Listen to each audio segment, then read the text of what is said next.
देवता निर्माण झाली. 5 मुख असलेली देवता, पांढरी दाढी असलेली देवता एक निर्माण झाली. आणि ती देवता निर्माण झाल्यानंतर त्या देवतेने महाराज त्या सदाशिवला प्रश्न विचारला की माझं काय नाव आहे. तर मग महाराज त्या सदाशिवने सांगितलं की तुझं नाव आहे ब्रह्मदेव. आलं लक्षात? आणि मग सांगितलं की माझं काय काम आहे. तर सदाशिवने सांगितलं अगोदर तू तप कर, कारण तपाशिवाय तुला शक्ती प्राप्त होऊ शकत नाही. कारण मला तुला असं काम द्यायचंय की सृष्टी निर्मितीचं काम मला तुला द्यायचंय आणि ते शक्तीशिवाय होऊ शकत नाही. त्याच्यामुळे तू काय कर, तप कर. आणि मग ब्रह्मदेव तप करू लागला. आणि तप करू लागल्यानंतर ब्रह्मदेवाला 5 मुख आहेत आणि ब्रह्मदेवाच्या 5व्या मुखामध्ये असा विकल्प निर्माण झाला की ब्रह्मदेव म्हणू लागले मी ज्या कमळामध्ये बसलोय, मी ज्या कमळामध्ये बसलोय त्या कमळाचं देठ कुणाच्या तरी नाभीमध्ये, ते देठ कुणाच्या तरी नाभीमध्ये, मग त्यांनी मला उत्पन्न केलंय का मी त्याला उत्पन्न केलंय, तो माझा बाप आहे का मी त्याचा बाप आहे. हा विकल्प ब्रह्मदेवाच्या 5व्या मुखामध्ये. म्हणून ते पाहण्यासाठी महाराज ब्रह्मदेव त्या कमळाच्या देठातून खाली आले. आणि खाली आल्यानंतर त्या विष्णूला म्हणू लागले अरे तू मला निर्माण केलंय का मी तुला निर्माण केलंय, तू माझा बाप आहे का मी तुझा बाप आहे. तर विष्णूंनी काय सांगितलं, हे बघ ब्रह्मा, अगोदर तर मला सदाशिवने निर्माण केले आणि नंतर मी तुला निर्माण केले, म्हणून मी तुझा कोण आहे, बाप आहे.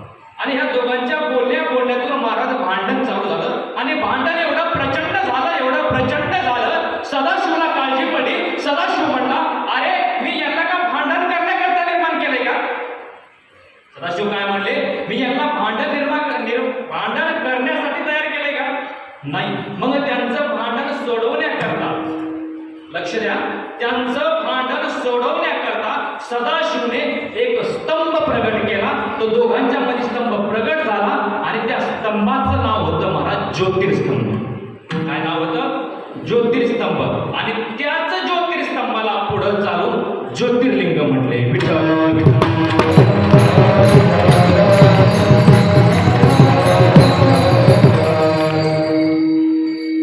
बोर नाही होत ना,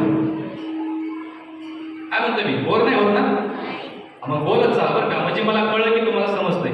पाठीमाग बोर नाही होत ना, समजतंय ना, वा. आणि मग महाराज त्या दोघांचं भांडण करण्याकरता, तो सोडवण्याकरता तो ज्योतिर्स्तंभ प्रगट केला. त्याचं नाव होतं ज्योतिर्स्तंभ. आणि त्याच ज्योतिर्स्तंभाला पुढे चालून काय म्हटलं गेलं, काय म्हटलं गेलं, ज्योतिर्लिंग. आता लक्षात आलं लक्षात. आणि मग ज्योतिर्स्तंभ प्रगट झाल्यानंतर महाराज तो ज्योतिर्स्तंभ एवढा मोठा होता की त्याचा जो शेवट आहे म्हणजे बुड आहे ते पाण्यामध्ये होतं आणि जो वरचा हेट आहे तो अवकाशामध्ये होता. म्हणजे त्या ज्योतिर्स्तंभाचा आधी अंत कुणाला माहित नव्हता. मग ब्रह्मदेव म्हणला विष्णूला, विष्णू जो या ज्योतिर्स्तंभाचा आधी अंतचा शोध लावेल तो आपल्या दोघांमध्ये श्रेष्ठ असतो. विकल्प जर एकदा माणसाच्या डोक्यामध्ये जर निर्माण झाला ना तर महाराज तो कोणत्या टोकाचा विचार करेल सांगता येत नाही. आलं लक्षात. आणि मग ब्रह्मदेव म्हणला जो या आधी अंताचा शोध लावेल, या ज्योतिर्स्तंभाच्या आधी अंताचा शोध लावेल तो श्रेष्ठ असेल. म्हणून ब्रह्मदेव लगेच निघून गेले. कशाला, त्या ज्योतिर्स्तंभाच्या आधी अंताचा शोध लावायला. आधी अंत म्हणजे त्याचं बुड पुढे आणि वरचा टोक पुढे हे शोध लावण्याकरता ब्रह्मदेव गेले. आता विष्णुदेवांना माहित होतं, कारण ह्या ज्योतिर्स्तंभाच्या आधी अंताचा शोध लावणं शक्य नाही. कारण हा ज्याने निर्माण केलाय तो कोण आहे, आदिनाथ आहे. कोण आहे, आदिनाथ आहे. म्हणून विष्णूंनी काय केलं महाराज, विष्णू गेले आणि तप करू लागले. आणि सदाशिवने पाहिलं अरे हे दोघांचं भांडण चालू होतं, दोघांचं भांडण थांबवण्याकरता मी ज्योतिर्स्तंभ प्रगट केला. आणि ज्योतिर्स्तंभ प्रगट झाल्यानंतर या दोघांचं भांडण थांबतं का नाही थांबतं हे पाहण्याकरता महाराज सदाशिव खाली आले. आणि सदाशिवने पाहिलं, विष्णूंना विचारलं, विष्णूजी काय झालं. तर विष्णूंनी सांगितलं, हे पहा सदाशिव, जो तुम्ही ज्योतिर्स्तंभ प्रगट केला या ज्योतिर्स्तंभाच्या आधी अंताचा शोध लावण्याकरता ब्रह्मदेव निघून गेले. आता महाराज सदाशिवला काळजी पडली, कारण सदाशिवला माहित होतं की या ब्रह्मदेवाला मी कशा करता उत्पन्न केलंय, कारण मला सृष्टीची उत्पत्ती याच्यापासून करायची आहे. आणि हा जर असा फिरत बसला तर सृष्टीची उत्पत्ती होणार नाही. म्हणून त्याला परत बोलवण्यासाठी महाराज त्याने एक पुष्प तयार केलं, एक फुल तयार केलं आणि त्या फुलाचं नाव आहे महाराज केतकी. काय नाव आहे? केतकी. हे सगळं शिवपुराणातलं बरं का. आणि जर कोणाला खोटं वाटत असेल सकाळी त्याने शिवपुराण घ्यावं आणि वाचत बसावं. विठ्ठल आणि ब्रह्मदेवाला सांग की तुला सदाशिवने बोलले काहीही करून त्या ब्रह्मदेवाला तो खाली घेऊन ये. आणि मग केतकीचं फुल वरती गेल्यानंतर ब्रह्मदेवाला भेटल्यानंतर सांगितलं की ब्रह्मदेवा तुम्हाला सदाशिवने खाली बोलवलंय. ब्रह्मदेवाने सांगितलं नाही, जर मी या आधी अंताचा शोध न लावता जर खाली गेलो तर तो विष्णू आहे ना, तो जो आहे ना चार भुजाधारी आहे ना, तो पिवळा पितांबरधारी आहे ना, तो स्वतःला श्रेष्ठ समजेल. त्याच्यामुळे मी याचा शोध लावल्याशिवाय खाली येणार नाही. आता केतकीच्या वृक्ष फुलाला सांगितलं होतं की तू काहीही करून त्या ब्रह्मदेवाला खाली येते. आणि ब्रह्मदेवाने केतकीच्या वृक्षाने सांगितलं की ब्रह्मदेव काहीही झालं तरी तुम्हाला खाली यावं लागेल. ब्रह्मदेव म्हणले मी खाली यायला तयार आहे, मी खाली यायला तयार आहे. जर मी याच्या आधी अंताचा शोध जर नाही लावला आणि जर मी खाली गेलो तर तो विष्णू मला विचारेल की तू याचा शोध लावला का. आणि त्याने जर मला विचारलं याचा शोध लावला का तर मी हा म्हणेल. काय म्हणेल? मी हा म्हणेल. आणि त्याला जर पटलं नाही विटनेस म्हणून, साक्षीदार म्हणून जर तुला विचारलं का याचा शोध लावला तर तू हो म्हणून सांग. आता केतकीच्या वृक्षाला माहित होतं की काही झालं तरी सदाशिवने यांना खाली घेऊन यायचं सांगितलंय, तर खोटं बोललो तू काय. केतकीचा वृक्ष असं म्हणत आणि केतकीचा वृक्ष म्हणलं ठीक आहे तू म्हणशील ते मी म्हणायला तयार आहे. आणि मग ब्रह्मदेव आणि केतकीचा वृक्ष महाराज खाली आले. आणि खाली आल्यानंतर मग ब्रह्मदेवाला त्या विष्णुदेवांनी विचारलं त्याचा आधी अंतचा तुम्ही लावला का. तर ब्रह्म म्हणले हो. काय म्हटले? हो म्हटले. तरी विष्णूंना थोडं वाईट वाटलं, अरे याच्या आधी अंताचा शोध लावणं शक्य नाहीये. पण ब्रह्मदेव म्हणतोय लावलाय ना, ठीक आहे विटनेस म्हणून आपण याला विचारू. म्हणून त्याने केतकी वृक्षाकडे पाहिलं, फुलाकडे पाहिलं. तर केतकीच्या फुलाने महाराज मान हलवलं. आणि केतकीच्या फुलाने मान हलवल्यानंतर महाराज असं गृहीत झालं की ब्रह्मदेवाने याच्या आधी अंताचा शोध लावला. आणि मग विष्णूंनी काय केलं महाराज, त्या ब्रह्मदेवाची पाद्यपूजा केली, त्याचं पूजन केलं. आणि ब्रह्मदेवाचं पूजन केल्यानंतर महाराज राग सदाशिवला आला. आणि सदाशिवला राग आल्यानंतर सदाशिवाच्या पूजेमधून एक महाकाय आकृती प्रगट झाली. मानवाचं भय दूर करणारी ती आकृती प्रगट झाली. म्हणून तिचं नाव पडलं महाराज भैरव.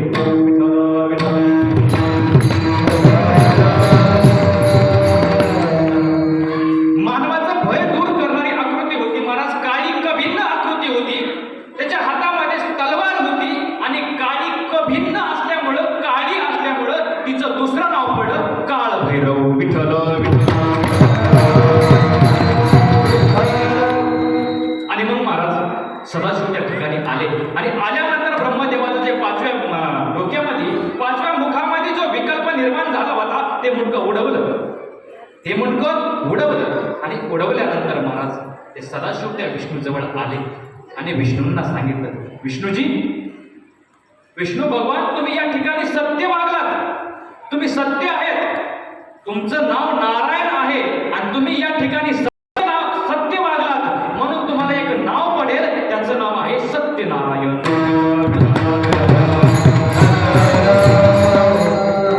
आणि मग त्या नारायणाला दुसरं नाव पडलं ते म्हणजे सत्यनारायण. आणि सांगितलं, हे पहा विष्णू, तुम्ही ज्या दिवशी त्या ब्रह्मदेवाची पूजा केली, ज्या दिवशी ब्रह्मदेवाचं तुम्ही पूजन केलं, तो दिवस ब्रह्मदेवाच्या सृष्टी निर्मितीमधला पौर्णिमेचा दिवस असेल. कुठला दिवस असेल? पौर्णिमेचा. म्हणजे ज्या दिवशी ब्रह्मदेवाची विष्णूंनी पूजा केली तो दिवस झाला पौर्णिमेचा. आणि सांगितलं, ह्या पौर्णिमेच्या दिवशी जो कोणी सत्यनारायणाची पूजा करेल, या पौर्णिमेच्या दिवशी जो कोणी सत्यनारायणाची पूजा करेल त्याला मी परम फळ प्राप्त करून देईल, असं सदाशिवने त्यांना आशीर्वाद दिला. आणि मग महाराज सदाशिवने ब्रह्मदेवाकडे सांगितलं, हे बघ ब्रह्मा, तू या ठिकाणी चुकीचं वागलास, तू या ठिकाणी खोटं वागलास, म्हणून तुला मी श्राप देतो. जरी सृष्टीची उत्पत्ती करणारा तू असशील, जरी सृष्टीची उत्पत्ती तू केली असली, तर या सृष्टीमध्ये एकही तुझा कोणी सांगितलं? सदाशिवने सांगितलं मला. सगळ्या देवांची पूजा केली जाते, परंतु महाराज ब्रह्मदेवाची पूजा केली जाते. मग महाराज ब्रह्मदेव व्याकुळ झाले आणि सदाशिवांना हात जोडलं आणि सांगितलं, सदाशिव, माझ्या ज्या मुखामध्ये, ज्या डोक्यामध्ये विकल्प निर्माण झाला होता ते डोकं तुम्ही तोडलंय. आता मी निरअपराध आहे, एक तरी माझं मंदिर असावं. आणि मग ब्रह्मदेवाने सांगितलं, काय करा, जे मी केतकीचं फुल तयार केलंय ते केतकीचं फुल तुमच्या जवळ ठेवा, सृष्टीची निर्मिती करा आणि सृष्टीची निर्मिती झाल्यानंतर ते फुल तुम्ही टाकून द्या आणि ते फुल ज्या ठिकाणी पडेल त्या ठिकाणी तुमचं एक मंदिर असेल. आणि मग ब्रह्मदेवाने काय केलं, ते केतकीचं फुल स्वतः जवळ ठेवलं, सृष्टीची निर्मिती केली आणि सृष्टीची निर्मिती झाल्यानंतर ब्रह्मदेवाने ते केतकीचं फुल टाकलं. ते फुल पडलं राजस्थानमध्ये आणि ज्या ठिकाणी पडलं त्या ठिकाणाला नाव पडलं महाराज पुष्पराज.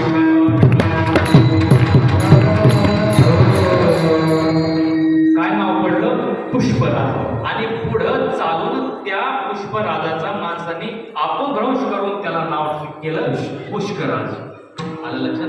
आणि मग हे पुष्कराज निर्माण झाल्यानंतर महाराज विष्णूने सांगितलं, तेव्हा जो तुम्ही ज्योतिषस्तंभ प्रकट केलाय ह्या ज्योतिषस्तंभाचे आम्हाला पूजन करायचं, ह्या ज्योतिषस्तंभाचं आम्हाला पूजन करायचं, तर ते पूजन कसं करावं? तर मग सदाशिवने सांगितलं, हे बघ विष्णू, जे तू जे तप केलंय त्या तपातून जो घाम निघालाय तो पाणी रूपाने पूर्ण सृष्टीमध्ये विराजमान आहे आणि त्या पाण्याचा एक लोटा जल घेऊन माझ्यावरती जर समर्पित केलं तर मी प्रसन्न होतो.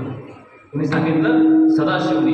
तेव्हापासून महाराज रामाला पाणी वाहिलं जात नाही, कृष्णाला पाणी वाहिलं जात नाही, परंतु सदाशिवला पाणी वाहिलं जातं. ते म्हणतात ना, सभी समस्या का हल एक लोटा जल, ते असं आहे. आलं लक्षात?